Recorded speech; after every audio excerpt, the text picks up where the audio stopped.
Hey everyone, welcome back to the Hardware Podcast. I'm Jackson Danner with my good friend Soda Pop Borja. We are going to go ahead and get back. Man, what a great week of college football. And man, we're going to get to see a game that's not on a network called ESPN Plus. It's on one of the big leagues. Yeah, no, it's pretty exciting.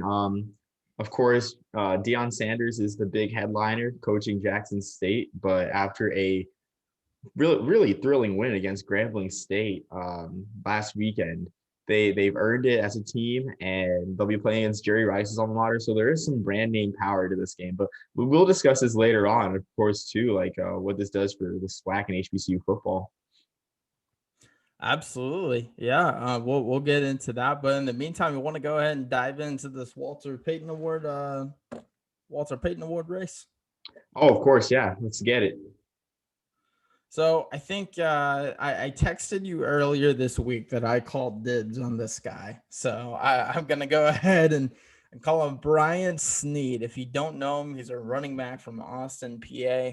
27-20 win versus Tennessee State is what they had, but he set an FCS record for yards in a quarter. 23 carries, 227 yards, 3 touchdowns, most of which taking place in that first quarter. And I mean, what the box score shows, it was only a touchdown victory, but I mean, that thing was over quick.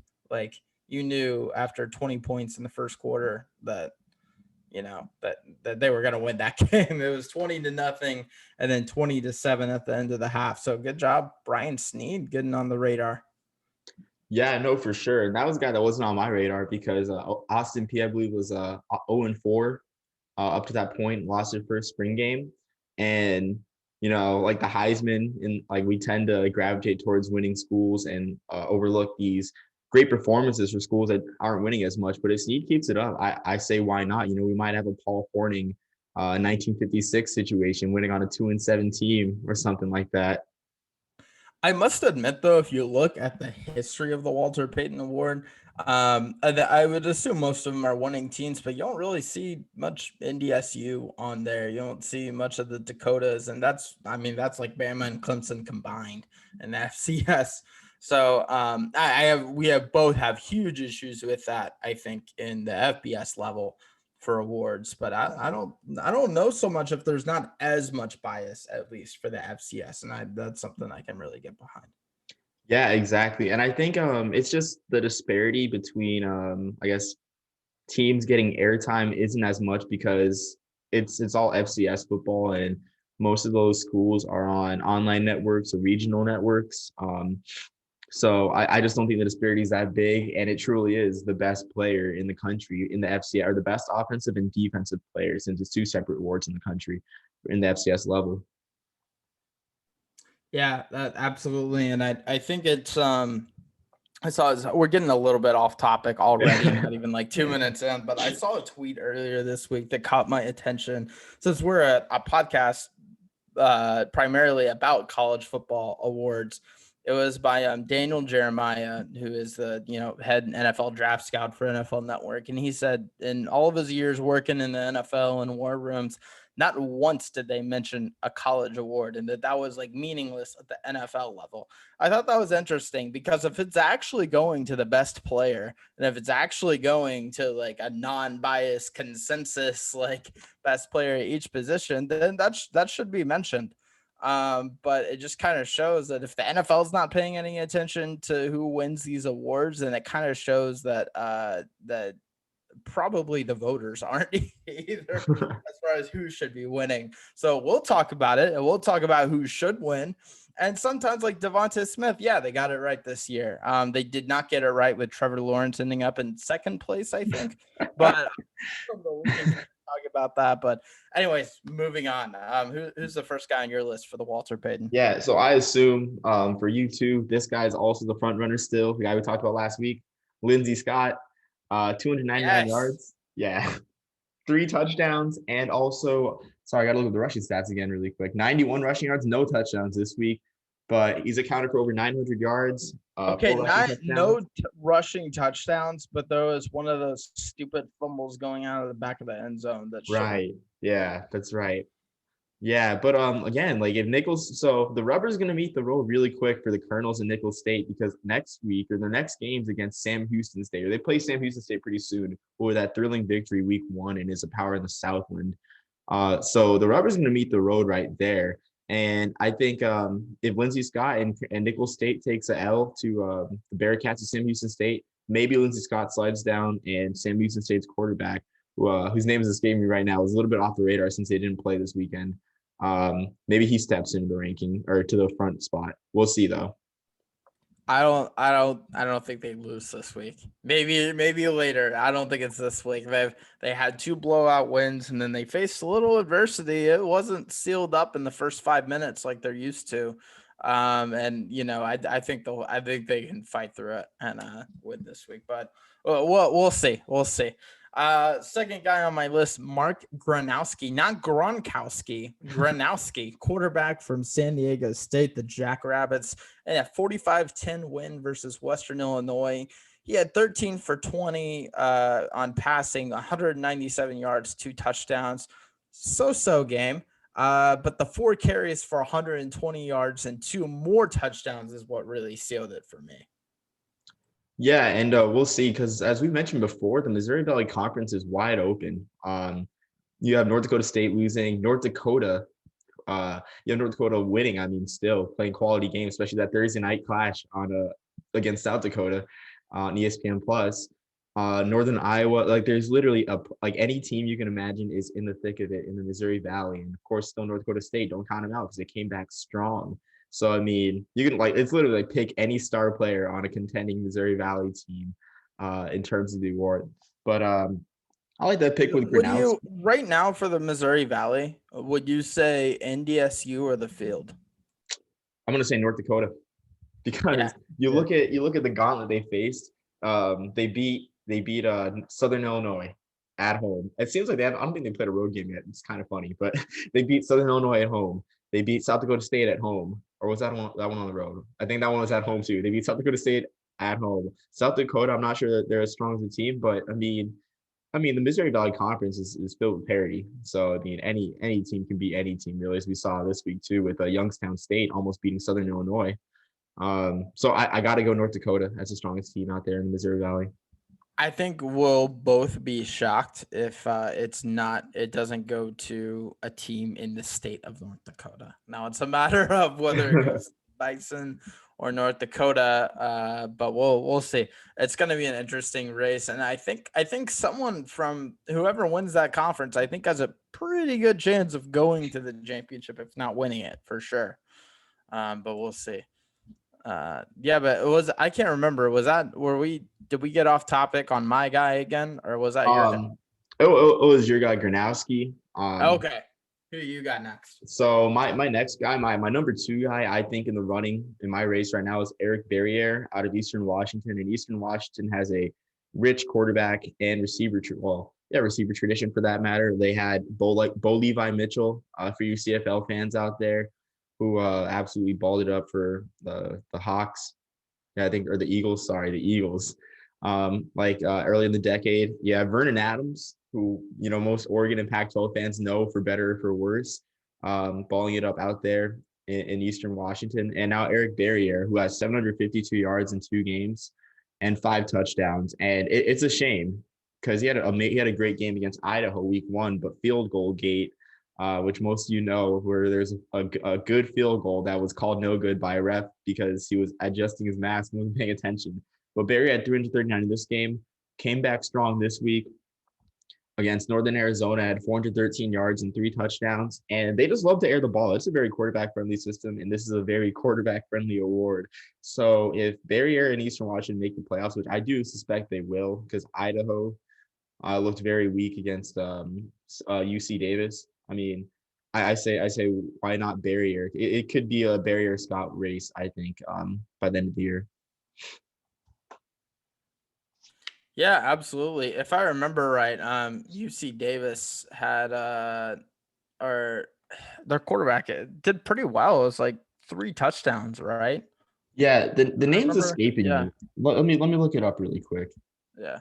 Yeah, he had 3 touchdowns, and then there was another rushing touchdown, I guess, a missed extra point. But yeah, no, they had a pretty good week for sure. Yeah, definitely. And maybe Idaho's a pretender. I don't know. Hunter Rodriguez is the name of the quarterback. So for the Aggies and UC Davis. We'll have to make sure to keep him on the list and keep him posted. Let's see. I've got so for my last guy in Walter Payton, I've got Carson Crawford, a wide receiver for UC Davis, actually. 8 receptions, 120 yards, 2 touchdowns, and a 15-yard average per reception. He had a great game. Anytime you can catch more than 5 or 6 balls and still maintain upwards of 12, 13 yards a catch, I mean, that's a great game. Yeah, for sure. And as we saw in this pandemic environment, maybe this is year receiver wins the Walter Payton. Maybe this is year they make a clean sweep in Division One. I'm going to go with another position player. I'm going to go with the running back, James Madison's Percy Agie Obesi, who has 303 yards in 3 games, an average of 100. And I think that one, I think he could emerge more because James Madison's the number 1 team in the country. The quarterback play hasn't been great. They haven't been scooting by teams. They have not been dominant, except for their first game against Morehead State. They had Robert Morris, a team fresh out of the Northeast Conference, one of the weaker FCS conferences, and is now in the Big South, by the way. But they had Robert Morris. Robert Morris was down 17-16 at the half, and the last time those 2 schools met, the score was like 73-7, I think. The Dukes pulled away 36-16 win. But this week they were down by 2 scores to Elon, a team that lost to Gardner Webb, who I had hyped up last episode and continue to hype up this one. But they were down 2 scores to Elon. I almost said Elon Musk. They're down 2 scores to Elon, and they barely beat them 20-17. So the quarterback play hasn't been great, and it looks like they're gonna have to ride the heels of Percy Agie Obesi. And that's just what James Madison likes to do. That's a team that likes to run the ball as long as like we've known them as contenders.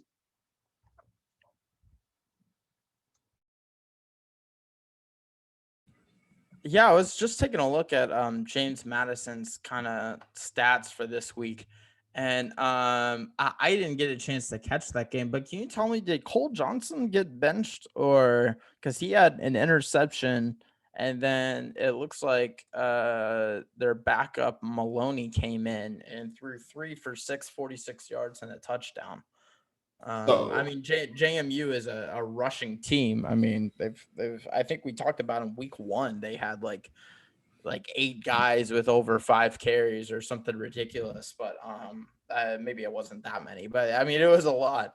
And yeah, can you tell me about kind of their quarterback situation, if you know off the top of your head by chance? So I don't really, because the CAA unfortunately is not one of the conferences I'm watching in depth because they're behind a $20 paywall of Flow football, which it's not a great value in my opinion, just for one conference. Don't attack me, Flow Football or Colonial Athletic Association. But I was tracking the score for most of the game, and they were behind for most of it at 1.2 scores. So I wouldn't be surprised if they changed quarterbacks for a little spark. But it was the same thing too, where they were lagging in the first half against Robert Morris, and they burst through. So maybe James Madison's prone for an upset. Maybe it's Villanova, maybe it's Delaware, who looks strong in their opening week. But they got to pick it up if they're gonna maintain the James Madison form that we know. At the same time, do you need a spark when you're 3-0 and the spark is a guy you'd be putting in with 12 career completions? I think maybe you need a quarterback change, not a spark. I think that's a great point, Jackson. Yeah, that's a good way to put it.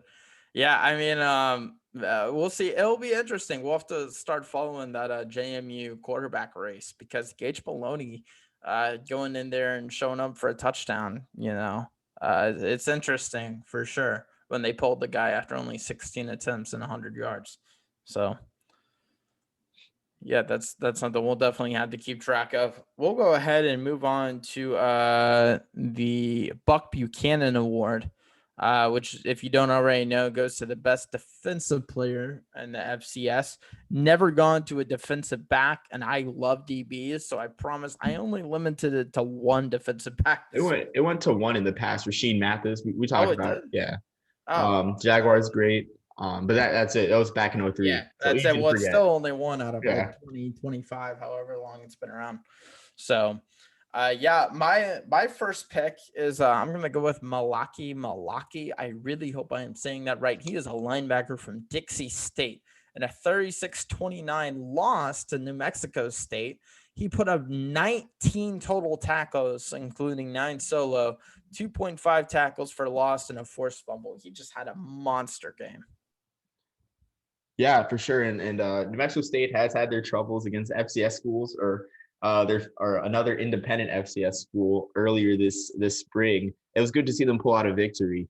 But with performances like that, Malaki might be, on a front runner for the Buck Buchanan. Only thing that I can see being an obstacle is like the independent schedule, where they're not really playing many I guess not really like relevant football in the thick of the playoff race. But I will say if there's one game to look out for Milwaukee, it's later this spring. I forget the date, but when they play Kennesaw State out of Georgia, who was ranked, won 11 games last year with the FCS playoffs, and they run the triple option. So Milwaukee might break 20 tackles in that game because that team loves to run it up the middle, like any option team. So I can see Milwaukee being a front runner for sure if the voters overcome the, I guess, FCS independent bias.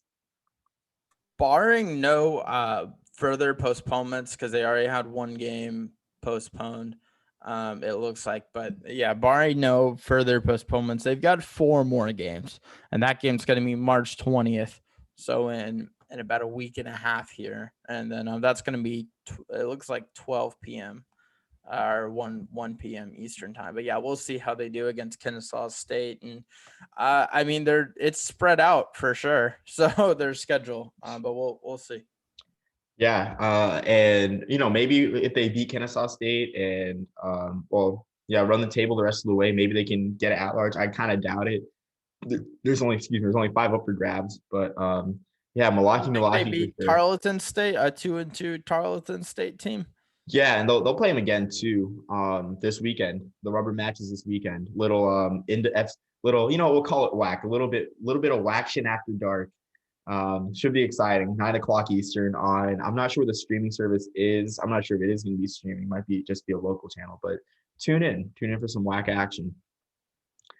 I guess I'll say my first guy. My number one guy I think is going to be I'm representing a bit. West Pointer is going to hate me. But Conor Riddle out of VMI, a guy who has 21 total tackles in 2 games. And in the first game against Furman, I was watching VMI Western Carolina because VMI hasn't had a winning season since 81, something we mentioned last podcast. And, it's a good story to follow, even if you go to the premier military institution of the United States. But they had 9 sacks against the Furman Paladins. And that was something that I just didn't notice last week. And Conor Riddle led the charge with 4.5 tackles for loss and 2 sacks. And he had 13 total tackles too as well. His stats were a bit lighter, and that might have been because they went up on Western Carolina really big early in the third quarter. But he had 2 tackles for a loss and a sack. And like we said, it's a front 7 award. And if we see Conor Riddle being the face of that really great front 7 for VMI in these first 2 games, and they not only have a winning season, but also win a wide open SoCon with Furman losing, Wofford losing, Chattanooga looks to be the favorite there, but we'll see. Then I say Conor Riddle might be the guy to beat for the Buck Buchanan. I mean, that whole VMI defense seems pretty solid and well put together. But yeah, he sounds like it's the front runner. If someone from VMI is going to win it, it's going to be him for sure. All right, I said I'm limited it to one DB. I'm gonna cash it now. Don Parker, a safety from Murray State, a 14-10 win versus UT Martin.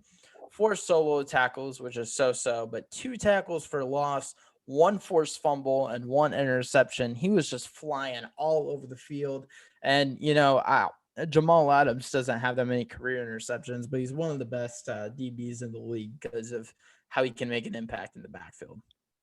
Yeah, for sure. Same goes for Park. Yeah, I always loved the defensive lineman memes. Like there was a meme. It was like best pass rushers in the NFC West, and it had Nick Bosa, Aaron Donald, Chandler Jones, J.J. Watt, and then Jamal Adams. So Jamal Adams. Yeah. so I found that amusing. But I think maybe that's what it's gonna take for a defensive back to win it. Like just a guy flying all over the place and like getting statistics in all categories pretty much, and pretty much being like a tyrant, like a 2011 Tyrann Mathieu. Murray State out of the Ohio Valley. That conference looks, I think, less wide open because I think it's Jacksonville States to lose. They went 3-1 in fall play, and one loss was a loss to Florida State where they're up 21-7. And I'm sure you had a good time with that one, Jackson. But yeah, like, and they're 2-0 in the spring. So I think the OVC is Jacksonville State's to lose, but maybe Murray State can snag an at-large bid. We'll see for sure. I mean, with the way that he's playing, that they might possibly can. I'm gonna go with my D-back pick, and I'm gonna go with Jacoby Durant out of South Carolina State, a guy who in a 31-7 loss to Alabama A&M had 3 interceptions and Wow. yeah, all in the first half. So even though they lost by 24, I'm not sure. Like it could have been a lot worse if Jacoby Durant didn't pick off the field glass 3 times in our unofficial MEAC SWAC challenge out there in Orangeburg, South Carolina. And I think it's going to be hard for him though. Like we've said before, these adverse conditions leading to, I guess, situations that we don't see too often. Maybe even a D-back winning Buck Buchanan. They only have 3 more games in the spring. South Carolina State does 2 against Delaware State and 1 against Alabama A&M, or Alabama State, excuse me. But maybe Durant gets a couple more picks and gets a lot of tackles along the way. Maybe we see Durant winning the Walter Payton Award but I think it's going to take a lot of work because they do play only 4 games. But you can't doubt 3 picks in a game. Like that's in a half. Like even better. Like insane. And the fact that it was the first half too makes it yeah. even better because it was still a game at that point. I'm gonna go ahead and go with I've got 2. Can I go ahead and do 2 quick ones right here? Of course. Okay. Cool. I'm gonna go ahead and go with Jack McDonald, linebacker from Austin, PA. Again, in that 27-21 versus Tennessee State, 6 solo, 5 assists, 3.5 tackles for the loss, 1.5 of those being sacks and a pass breakup. And then one more guy that didn't have that fantastic a game, but I think we should bring attention to him because he's had a good year, is Mike Green, a defensive lineman from James Madison. He had 3.5 tackles for a loss, but he's already at 6.5 TFL for the year in 3 games. And he's just lightening up in the backfield. Yeah, you took my guy, Mike Green. Yeah, no, for sure. Big Mike Green out there at JMU. Like we said, it's a front 7 award, and you can't deny the dominance he's having out there in Virginia, for sure. I think my next guy, I'm gonna break our rule a bit.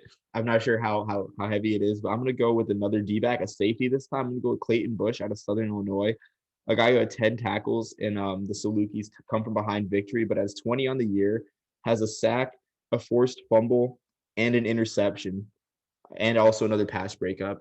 So, like, and again, with Southern Illinois getting some national attention and beating North Dakota State, and being in the MVFC, maybe it might be like the perfect formula for a safety winning the D-back. Like he might even be in a better situation than Jacoby Durant, as unfair as it seems, because Durant picked off 3 passes. Being the MVFC could put some spotlight on I blanked really on Clayton Bush, Western Kentucky transfer too, actually, for our Conference USA fans.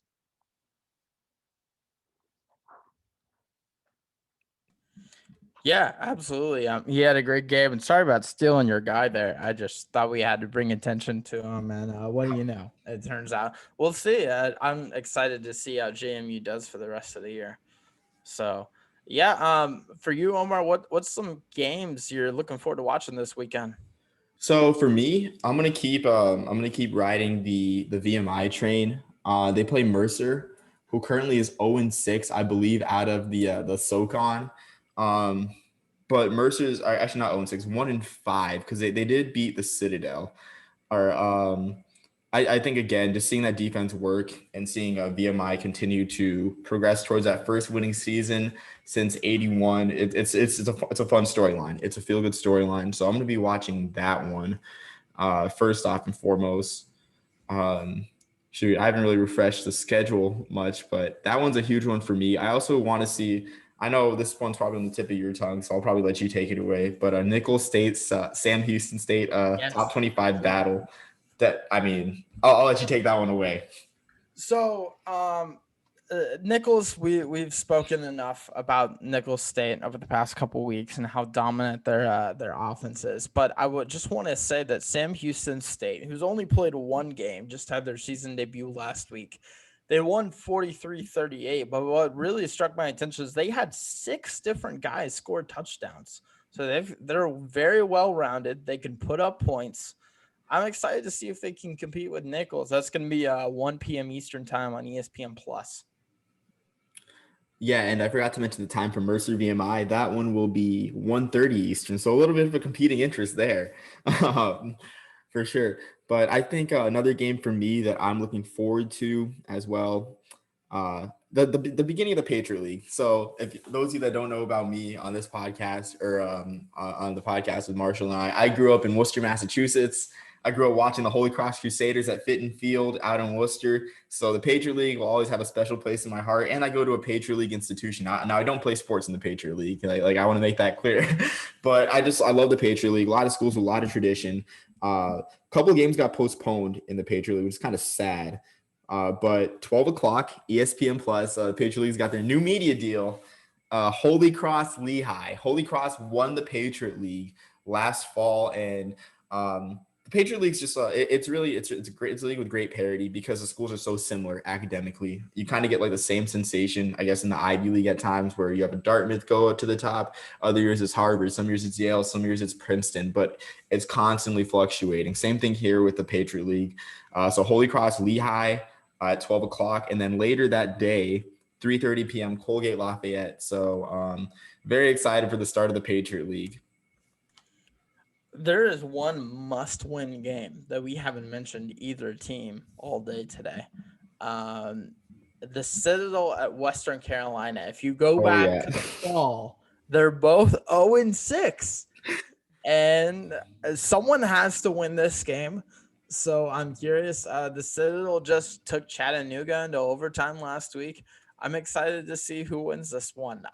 If you're a fan of bad FCS football, then this is definitely the must-watch game for you.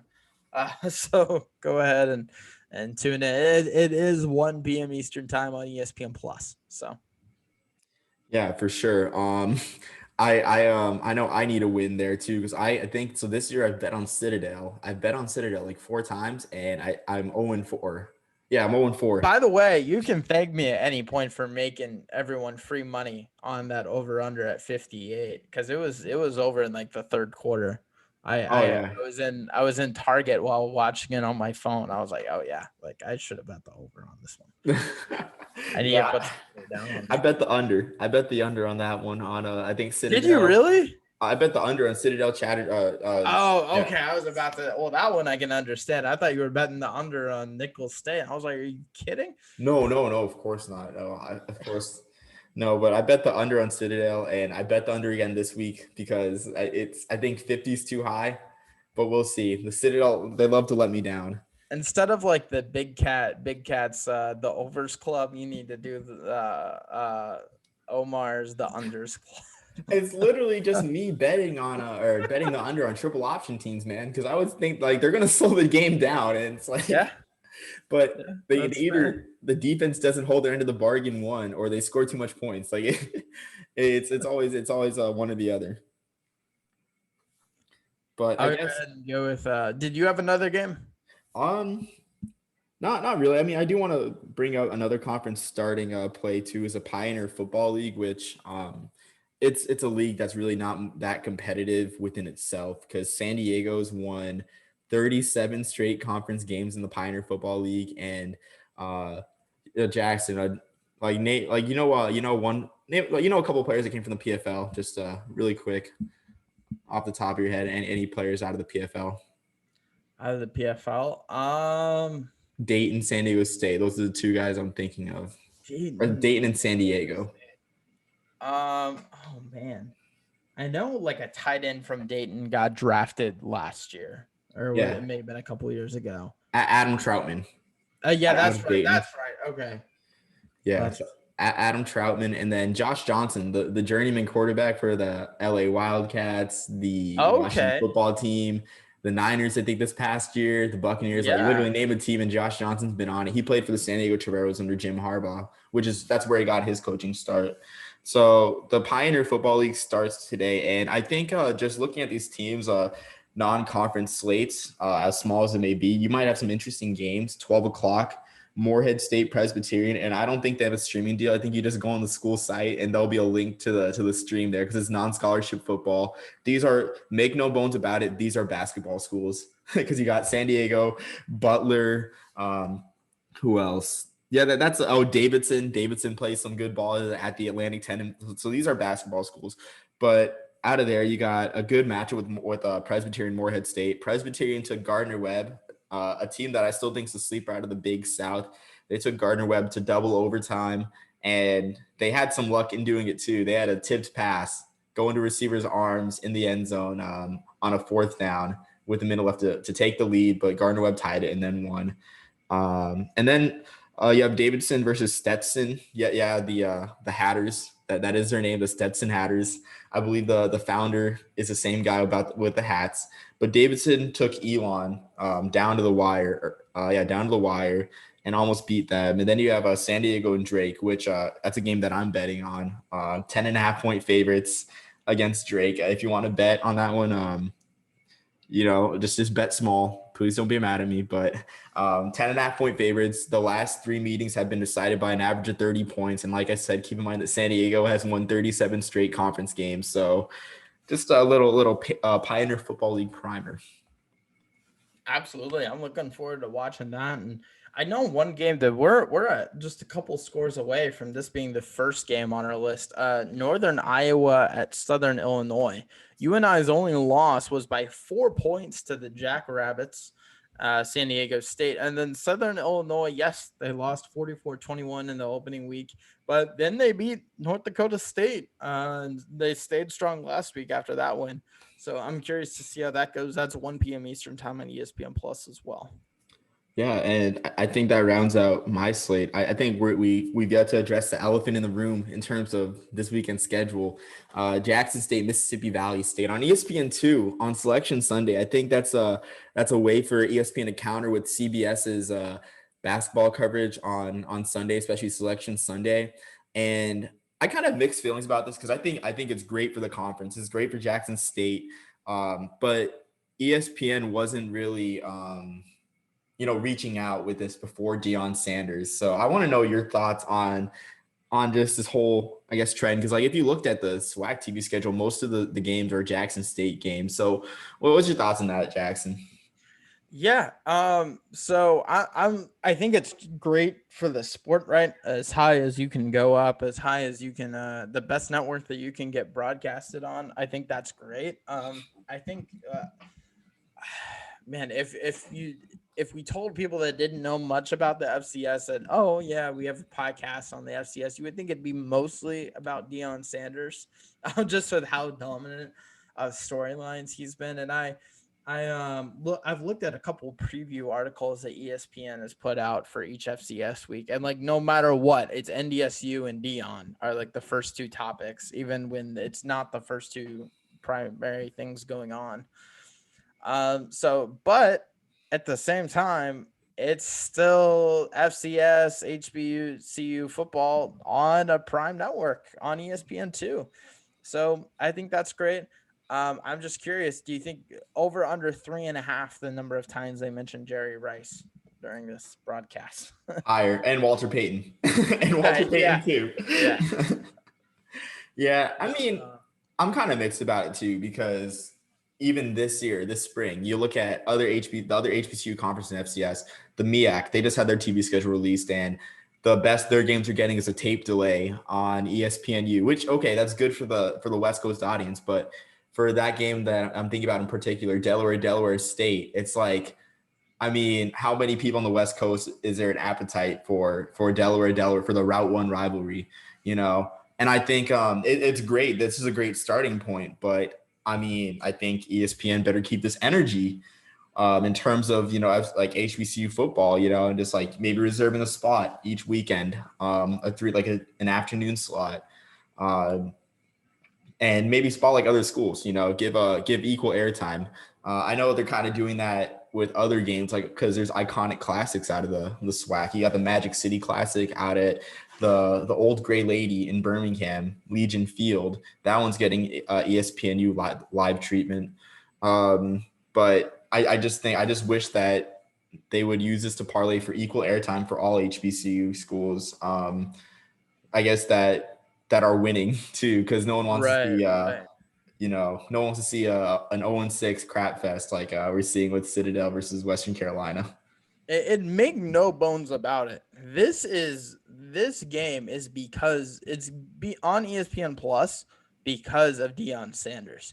Mississippi Valley State was 2-9 last year, and this is their season opener. So no one thinks that, like, outside of Deion, no one thinks that this is like a great game. That they're putting this on because of Deion. That said, I will say that Mississippi Valley State took Jackson State to overtime last year. So we'll see. Hopefully it's closer to that result. And I mean, I think if the viewership goes well for this one, especially on Selection Sunday, which I know we have both watched the Alliance on Selection Sunday before, that it could bode well for it. And I will say one more thing for hardware's sake, for the Walter Payton's sake. I think Jackson State's quarterback, if he has a huge game, the quarterback being Jalen Jones, a guy who's accounted for 6 passing touchdowns, and 2 on the ground. I think he could find his way in the Walter Payton award race with a national TV performance on ESPN2. He plays lights out against Mississippi Valley State. Sort of like, I mean, Jalen Jones might be the name on everyone's minds after that game. But we'll see how the viewership comes out. We'll do our research and see how it plays out. Oh, go ahead, Jackson. Oh, we were just bragging about how FCS voters don't have too much bias. Do we think this is the first year where we see something different? I don't think maybe like the first year. I'm sure it's happened before, but I don't think you can deny where it's like it's hard to cover all these games and cover like all the bases. Like for like when you told me about Brian Snead, that's the first time I'd heard of him, and it's just hard.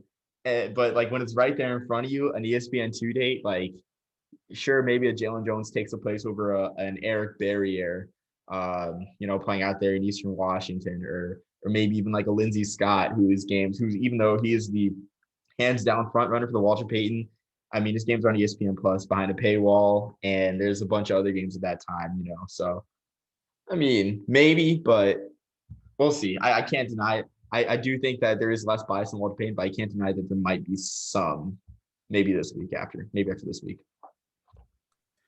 Yeah, we'll see. It'll be fun. It'll be fun to watch. I know regardless, we're both going to be watching that game. So yeah, we'll see. And I'm very curious how the viewership turns out, especially when a lot of people are going to be watching over on CBS. So yeah, well, what a great week of college football. Looking forward to another one. And have you got anything else? No, not really. Same here. Watch some Patriot League ball pretty well, and I'm excited to see how it turns out. Go Saders. Go Saders and Keydets. That's all I got to say. Go Nichols for me. All right. Until next time. Peace, love, and soul, everyone.